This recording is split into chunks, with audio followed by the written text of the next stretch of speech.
Greetings to all. This is Giti Tooling Planning at Planners and a podcast of a group of honors urban planning students discussing various topics that relate to our profession. Welcome to Community Catalyst, the podcast that explores the impact of traditional authorities on informal trade and land access. I am your host, Thubelihle Mlambo, and in today's episode, we will be exploring the role of traditional leaders and their influence on informal trade, with a specific focus on a rural town called Mbazwana in KwaZulu-Natal province of South Africa. But before we dive into our topic, let's set the stage and understand the context. Firstly, why Community Catalyst? Community Catalyst signifies the role of individuals and or ideas that have the potential to ignite positive change within a community. Looking at informal trade, one of the concepts in our discussion, it plays a vital role in the livelihoods of individuals, particularly those who are economically marginalized. Traditional authorities, they are key decision makers and custodians of the land, and they have potential to act as catalysts for change by shaping policies, collaborating with municipalities, and creating an enabling environment for informal traders to thrive. Through our podcast, we aim to explore the dynamics between traditional authorities and informal trade, uncovering both the challenges faced by traders and the opportunities for collaboration and sustainable development. By highlighting the stories, experiences, and expertise of the individuals I'm going to bring in this podcast, I hope to inspire a dialogue and promote positive action within communities, ultimately acting as catalysts for change in the context of informal trade and traditional leadership. Informal traders form a vibrant and resilient sector, navigating various challenges to sustain their livelihoods. Within the jurisdiction of traditional leadership, their experiences may be influenced by the actions, policies, and decisions made by traditional authorities. Understanding their perspectives is crucial to unraveling the complex interplay between informal trade and traditional leadership. Informal trading plays a significant role in the economies of developing countries, providing opportunities to individuals earning a living and supporting themselves. In South Africa alone, there are approximately 2.5 million informal businesses contributing a substantial portion to the country's GDP. But what is the connection between informal trading and traditional leadership? To understand this dynamic, let's start by exploring the concept of informal economy. The informal economy encompasses various activities that are not officially tracked by the formal labor market data. So these would include things like home-based businesses, casual and contract labor, domestic work, and farm labor. For many poor individuals, particularly in developing countries, engaging in informal trading is a vital means of livelihood.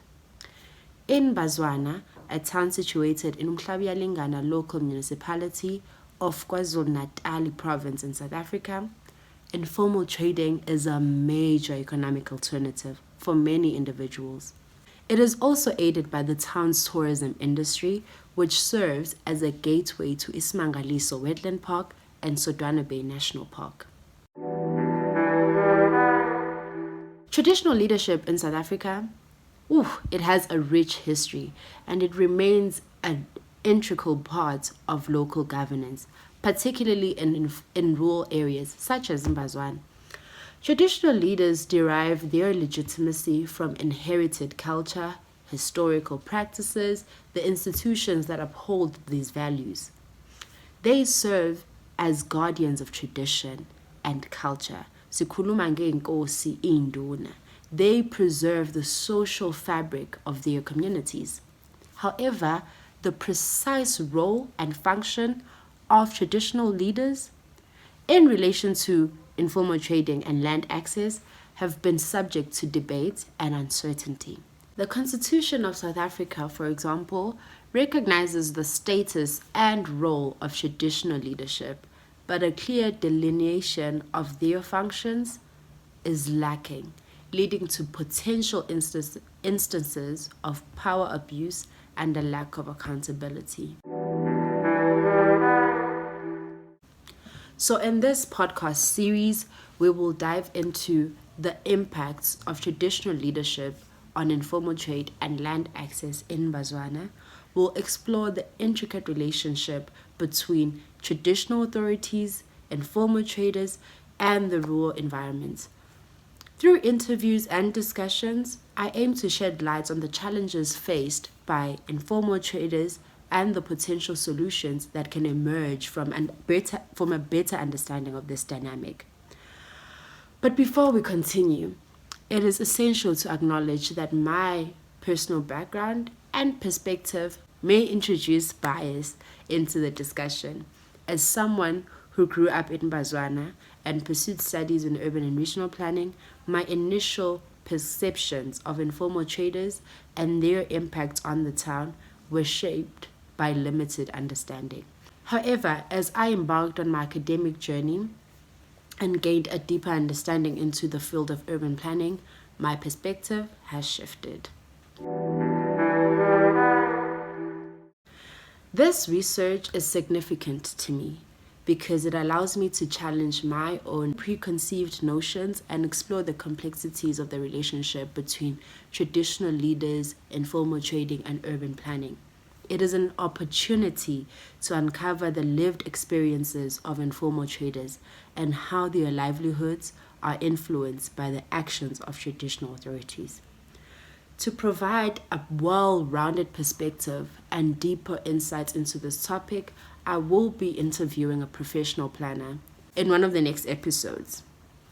They will share their expertise, shedding light on the role of traditional authorities, the challenges faced by informal traders, and potential pathways for integrating informal trading into urban planning strategies. So stay tuned as we embark on this enlightening journey together, exploring the fascinating world of informal trade, traditional leadership, and the transformative power of community catalysts. Do not forget to like this video, subscribe to our channel. This is Planners in a Pod with Thubelihle Mlambo, and I am signing out.